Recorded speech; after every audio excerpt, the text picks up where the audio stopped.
right. So, before we got, I gave you a feeling, I gave you different scenarios in which you've seen that the field can behave in very different ways according to the assumptions and the initial conditions that are given to the system. Let's go a little bit more quantitative now, and let's fully derive the equation of state, the equation of motion of the system. So, we are going to assume that there are no coupling, so we are going to take the simplest object that we can, and the dynamic is given by the basically the adiabatic condition that we already discovered, right?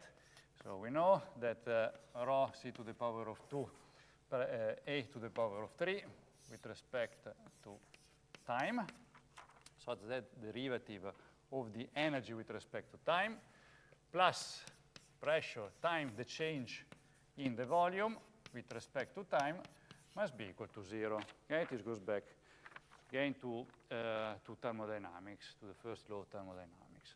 Now what we can do is we have this derivative, rho can evolve as a function of time, a can evolve as a function of time, a evolves as a function of time. We just go for the derivatives. Therefore, we have our rho dot c to the power of 2 a to the power of 3 plus rho c squared 3 a to the power of 2 and then a dot. So that's the first term. So we'll keep this one fixed.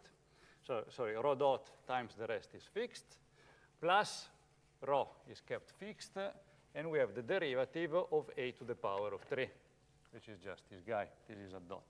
Okay? Plus the other one, where we have just the 3, it's the pressure. Then we have the 3 that is coming down, a to the power of 2, and a dot equal to 0. We have this expression. We have this annoying a to the power of 3. We can divide everything with respect to a to the power of 3. So I divide it by a to the power of minus 3. That's what we obtain.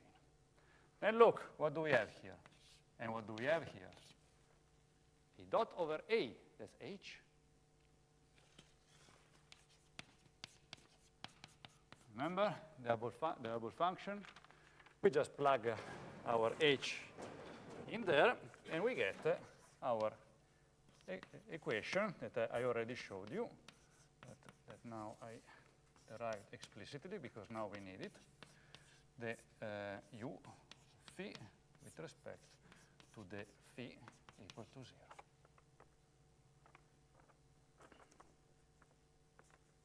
Okay?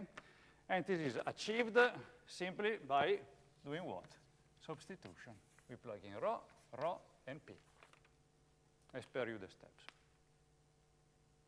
You have them anyway in the lecture notes. Okay? Simple substitution for rho dot, rho, and where is it? The p and the pressure. And we obtain this expression. Believe it or not, if you are using a potential u phi, which is equal to 1/2 n to the power of 2 phi to the power of 2, is the Klein-Gordon equation. If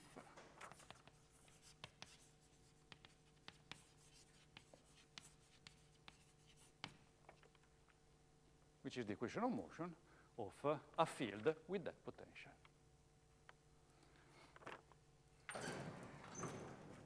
And that's because this is box phi, and this one is what? Take the first derivative with respect to phi of this guy, 2 and 2 cancel, that's m to the power of 2 phi.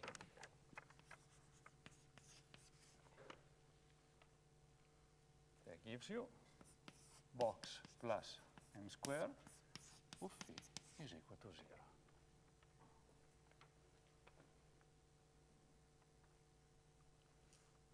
How can you prove? How can I say that is that? Well, we could simply do it. We have our box operator, and we can do the mathematics explicit, and you're going to see that that's the case. I'll show you.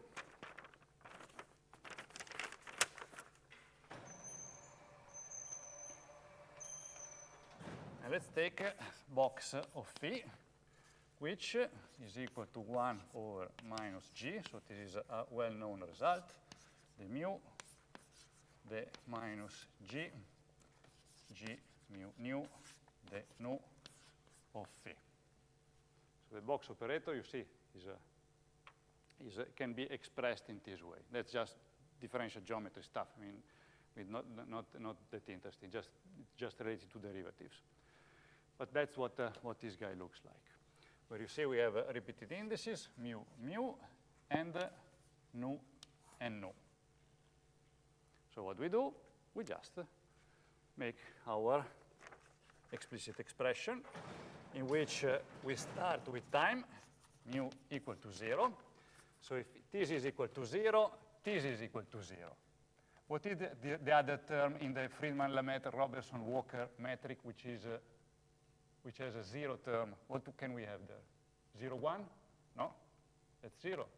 0, 2? No, that's 0. It's only 0, 0, the one which is allowed, that is different than 0.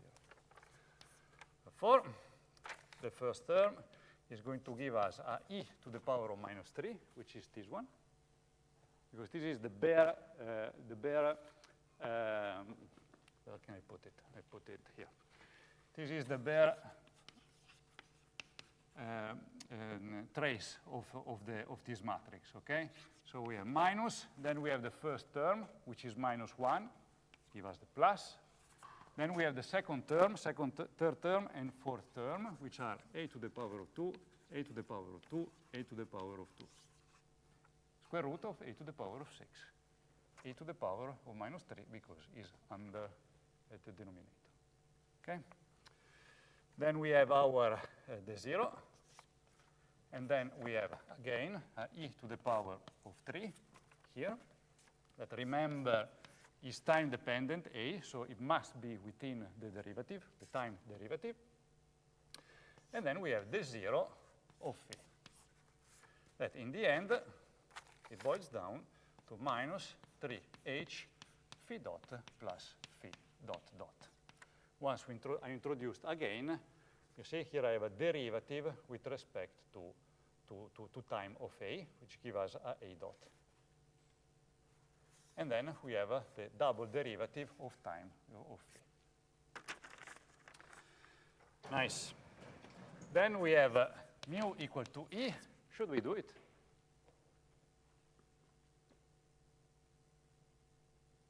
Should we do it? Should we continue with our symmetry with mu equal to e?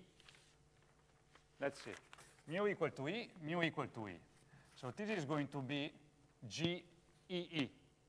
Cannot be anything else. Again, along the diagonal. Here is the e of phi. What happens if we assume isotropy? That's equal to 0. We are done. Okay? Let's do it anyway. As an exercise, also because later I'm going to relax the assumption. And again, just e to the power of 3, GEE, the e of phi. Now, this is a spatial derivative. A doesn't depend depends only on time, not on spatial distribution. This one and this one cancel. They cancel each other. So here that's E, E, and E. And in the end, we just have, you see, we have this E is rising the index, E, E. And this gives us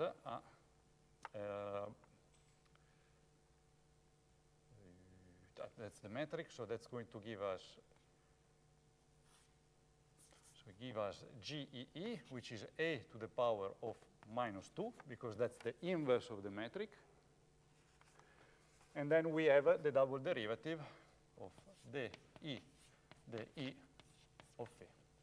Repeated index, and this is just e to the minus of 2 of phi. That we didn't drop. Therefore, all the equation, including also this term, would have this guy, which is all of that, plus this additional term that we are not going to use now. Okay? But if you say, that's already quite a strong assumption. A strong assumption because, yes, we can assume that the universe is expanding in an homogeneous and isotropic way, but we can say this is a dynamical field. And as a dynamical field, different locations can behave in different ways if we drop this condition.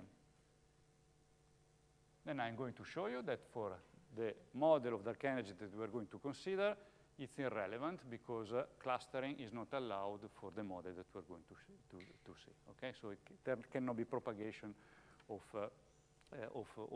growing modes in that model.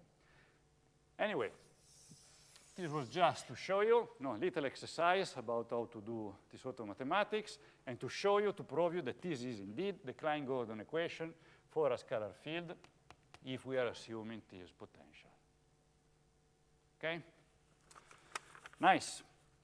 So now we have this equation.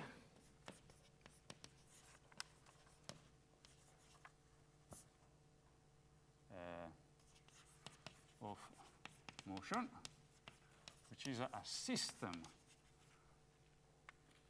Why? Because the field affects the expansion of the universe, and the expansion of the universe affects the field. Therefore, we need to solve simultaneously the equation of motion of our field and the expansion of the universe, naming the Friedmann equations. For we have our phi dot dot plus 3h phi plus the u over the phi, and that's equal to 0. That's what we just find out.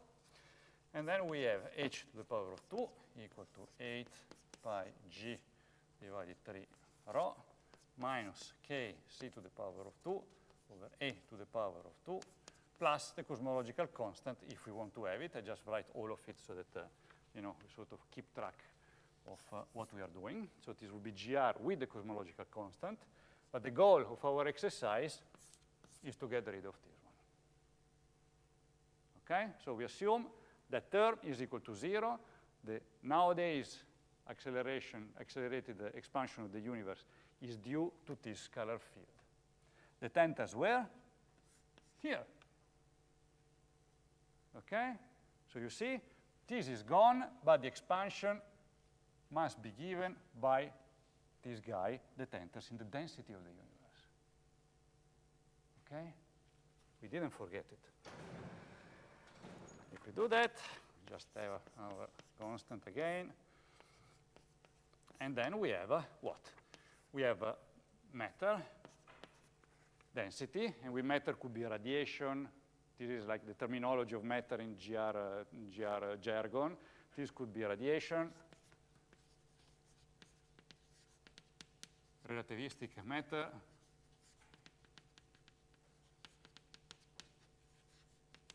or dust. It enters all here. Okay? And then what? Plus the energy density of the field that we now introduced, which is what? You know it, is rho, 1/2 phi dot square plus u of phi. And then there is the curvature term, minus k c to the power of 2, a to the power of 2. Rho phi c to the power of 2.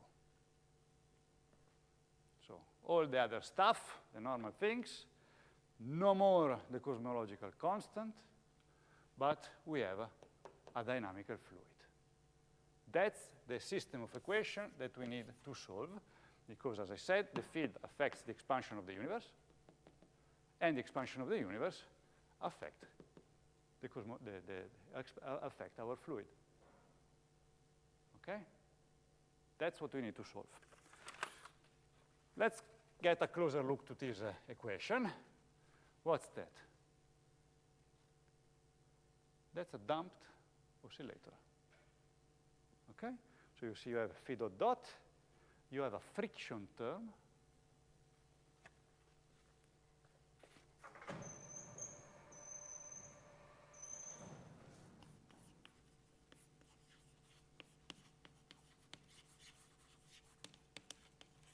right? We have the phi dot dot plus the du over the phi. This would be just an oscillator, a pendulum. We have a friction term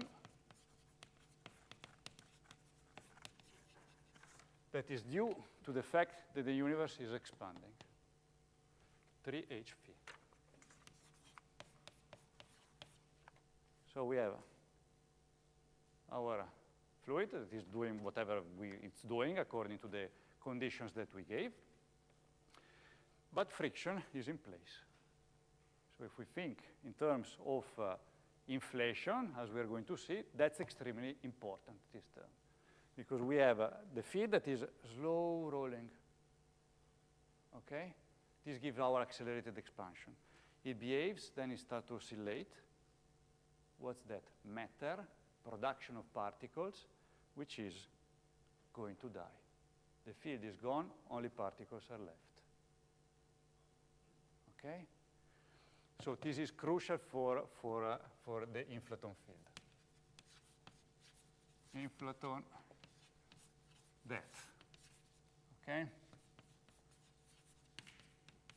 Which energy is going to be transformed into particles. For dark energy, this is not relevant because we are in the slow roll condition, and the friction term is like the pendulum when it just starts. Friction is not a relevant part. Okay? It's the dominant one.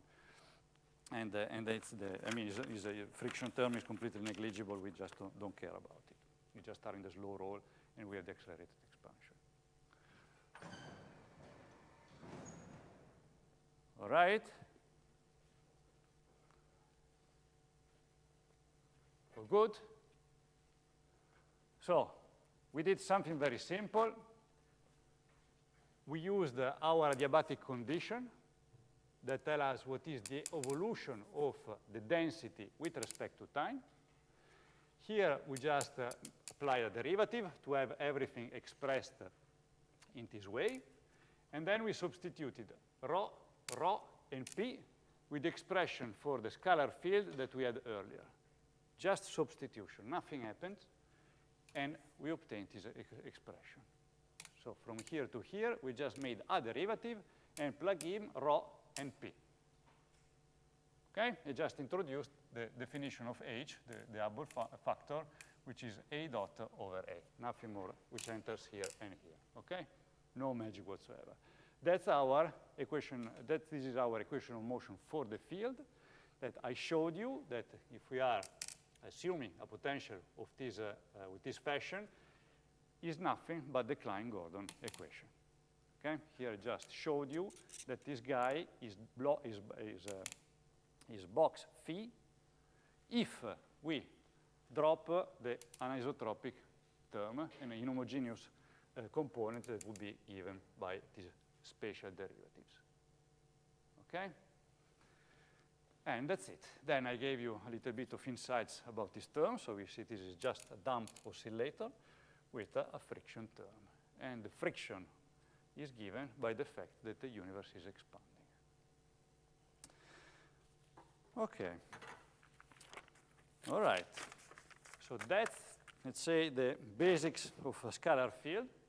Now we can start with dynamical dark energy. And start to look a little bit more in depth why we need, why the cosmological constant is a problem. And how all of this construction holds, and how we can have an explicit expression of the Hubble function in terms of the density of the scalar field. Okay, let's see if I manage to do it today. Nice.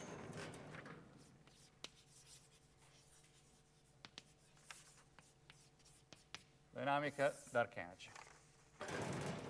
So, I don't repeat all the business that we said, but G mu nu is equal to alpha T mu nu, and then we have minus lambda G mu nu. That's what we did when we brought this term on this other side. We associated to the vacuum energy, and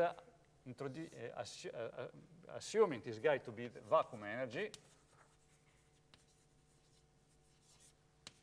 poses some difficulties, okay? Because cosmological observations tell us what this number should be. And the density is coming from observations, as I said, and now we can compute it. We have our mathematical tools that are all in place. So we can, let's call it lambda or vacuum, as you want. And omega is just the ratio between the two, between the density of the fluid, of the cosmological constant, and the critical density. Remember, the density for which the universe is flat. And using the definition that we gave in previous lecture, I express explicitly the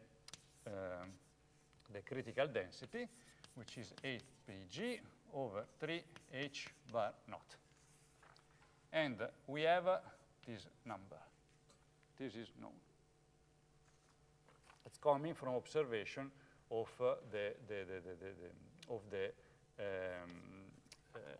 as well as we know this one.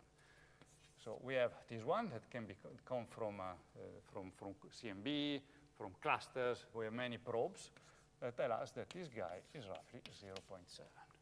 Looking at supernovae, we know that this H naught is roughly 70 kilometers per second per megaparsec. We plug in the number. G is just Newtonian gravity. These are all numbers. We have rho. And our rho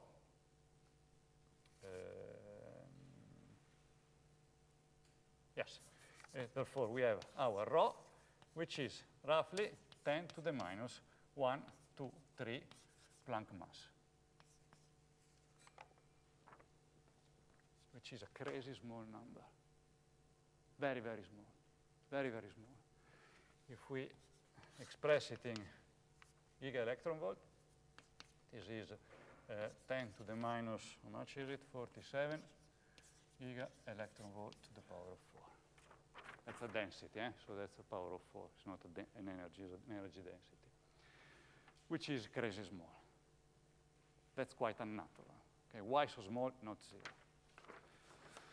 And cosmology allows us to set this number because gravity, because this term is sourcing gravity, and gravity looks at the absolute values of the energies, not at the relative differences. Okay? That's why we can get this number. Now, and therefore we call it fine-tuning problem. Okay? Very small, but not 0.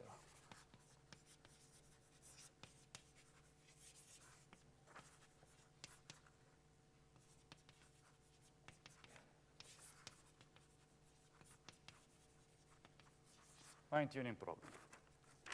Let's give a look at what should be another perspective, because the vacuum energy can also be given not by this effective theory that tells us that space without nothing can give a contribution, can source gravity. But if we want to go a little bit more in depth, we have QFT, quantum field theory, that characterizes vacuum from a quantum mechanical perspective. Okay? And we know that the vacuum is not nothing, but can be thought, in this way of thinking about it, as a collection of fields, as a collection of, in superposition of various oscillators. Okay? Now, this is just a sketch, okay? That's just an illustration. To give a feeling of what is the problem with QFT, okay? So basically we have the zero energy, which is given by, as I said, the superposition of the ground states.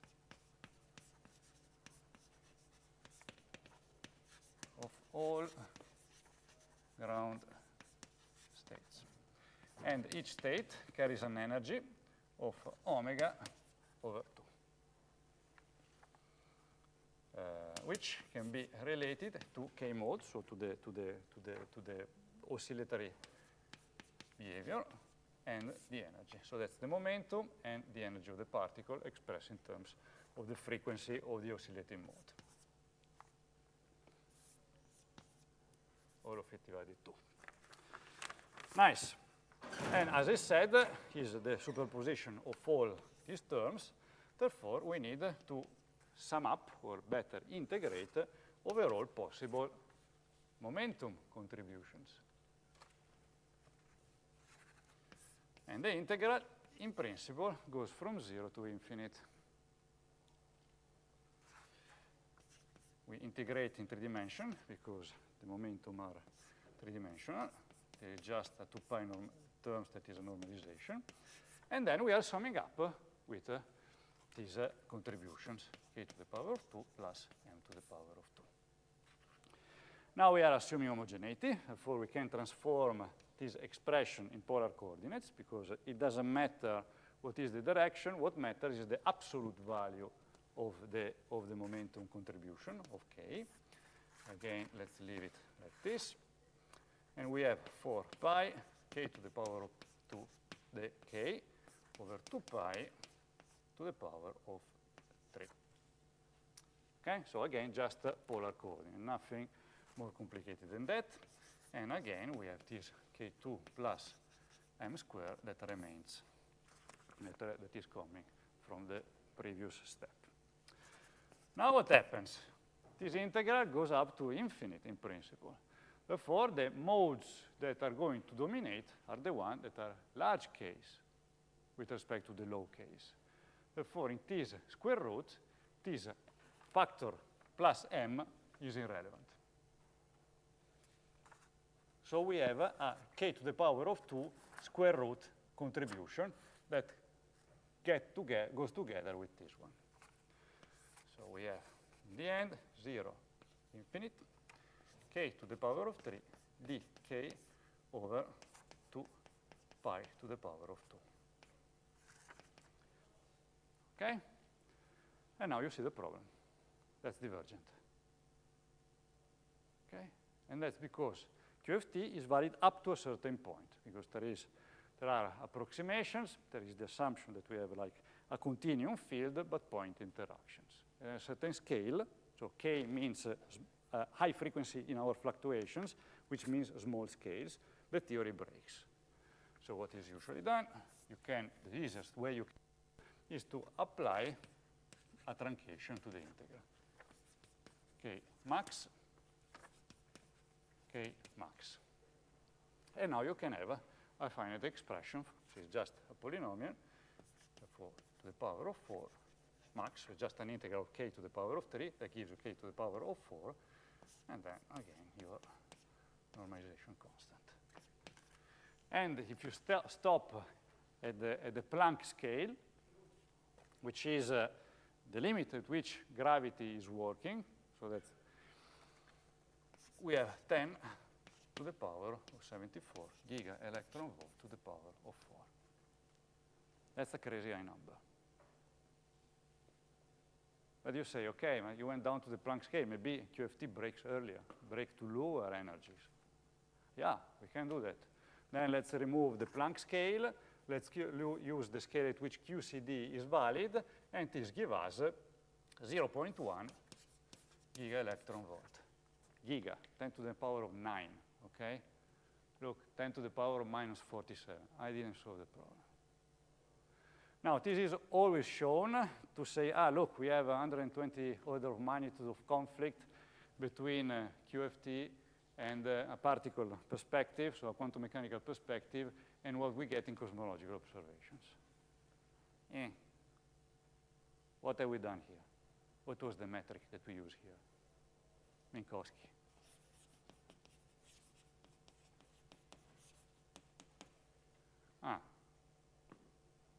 What is this guy? These are free oscillators. This is a free field.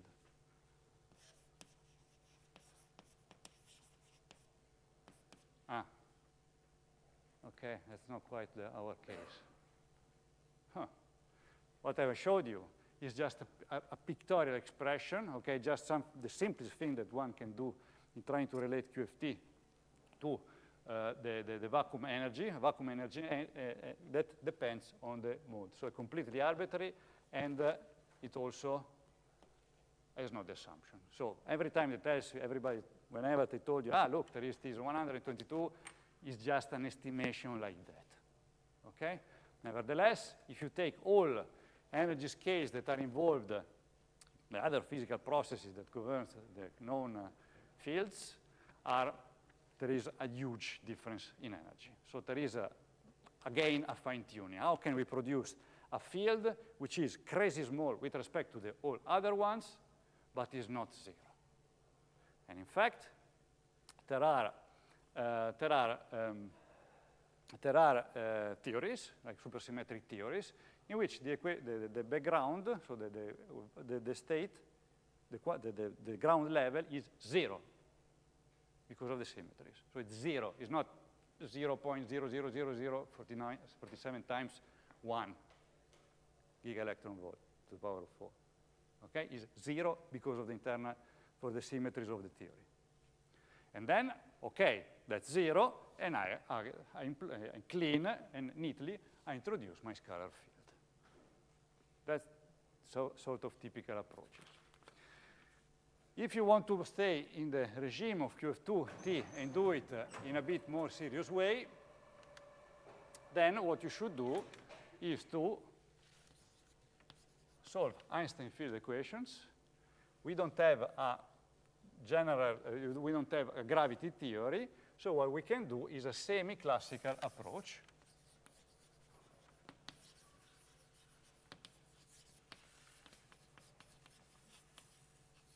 Which is also used in electrodynamics. So several times you can use particles and electromagnetic fields, not photons, okay? So there are these semi-classical approaches that can be used to simplify our own life if the conditions, let's say, the assumptions that we are taking respect the system that we are describing, of course. But what we can do is to keep gravity classical, general relativity. And then on the other side, we have the energy momentum tensor, which in QFT are described by fields. So what do we write here? T mu nu, that so far we used as a classical object with a classical field. That's a classical field. We need to use the expectation value. Okay? And what you do then, you compute the expectation value of the vacuum of your field. You just get the ground state. And then what you do? You encounter these sort of issues when you evaluate your expectation value for the vacuum, and you get infinites. You have a T mu nu, which is finite. Let's call it finite. Okay, let me drop the indices because this is just a schematics. And then we have all the terms. You can split them such that we keep all the finite integrals here and the infinites separate on their own. Okay? When you have not a Minkowski metric, but a curvature term that is non-zero, then in this guy, when you do the math, you start to have terms that are A0 G mu nu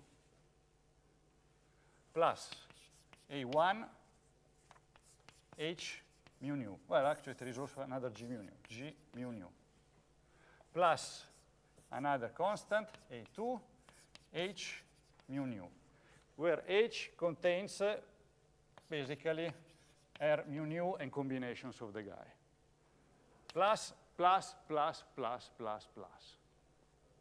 Okay? Where this is the most dominant, because this goes, if you apply a regularization term like this one, so in your integral you just cut it,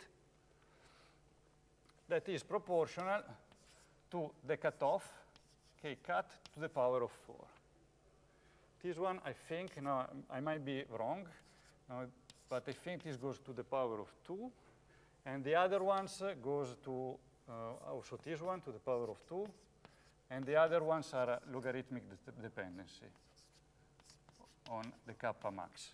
But that's a detail that is not relevant. So just the concept, whenever you do compute the expectation value, you have a finite term, infinite terms, that contains this guy. These are purely geometrical terms. So what you do, you leave alpha on this side, you get all of this stuff, and you bring it on the where there is the metric. Naturally, you have this object that is arising with a problem that is a divergence. It depends on the k that you're using. So people call it renormalization. What you just do is to get all these constants and put them together to the all other constants that are available. And then you renormalize it, meaning you need to measure them. Okay? They are not predictions. They are values that you have to measure. So you have QFT, you do all this business, you get a term which is like the cosmological constant, you bring it on the other side. If you say that GR, you have or G mu nu plus lambda G mu nu, these two terms sum up together. And what you measure is the sum of the two constants. And is a measure, is not a prediction. And again, this gives you a better link or a better feeling or understanding that the prediction, what is coming out from this expression is the fact that this term must be crazy small, not 0. Fine-tuning problem. This is a bit deeper way of looking at this toy simplified, super simplified model, okay? Just to give you an impression of what's going on here. Let me mention the last problem of, give me 1 minute, just to tell you what is the other problem that we have. So we have this fine-tuning problem. The problem 2 of lambda is called coincidence problem.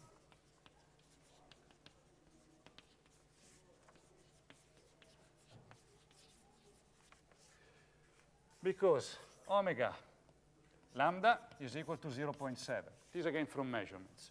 And omega matter, so normal stuff including plus dark matter, is equal to 0.3. Why are they so equal? If we look at radiation, that's roughly 0.0001 or something. Okay, they are very different, order of magnitude. Why these two are of the same order of magnitude now that we are living in this very precise moment of the billions of history of the universe? Okay? And you say, okay, we introduced our scalar field, our simple model, and we solve it. No, we don't. We managed to solve this one, but this one not. The simple model that we introduced cannot solve that, because still the initial condition of the scalar field must be such that the density of the cosmological constant is roughly this one today. Okay? Coincidence problem is not solved by the simple model that we're going to use. But, as we have seen, in the Lagrangian of the scalar field that we introduced, we have the freedom to build up the theory in a more complex way. We use the simplest thing that we could use. We can introduce additional terms. And there are models that are called, for example, attractors, in which there is sort of an interaction between dark energy and the cosmological constant. Sorry, now we are talking about dark energy and the cosmological constant, and matter, and they fill each other. If matter is going down, the other one follows. Okay? Or there are so-called scaling solutions,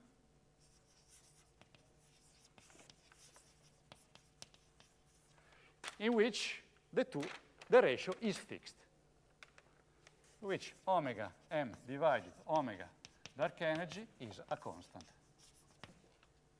These are models that naturally give you this behavior. But these are more complicated models. Okay? We are not going to do that. Just to let you know that these more complicated features exist. Okay? I see field pressure. on the back. I have to stop here. Thank you very much. See you tomorrow.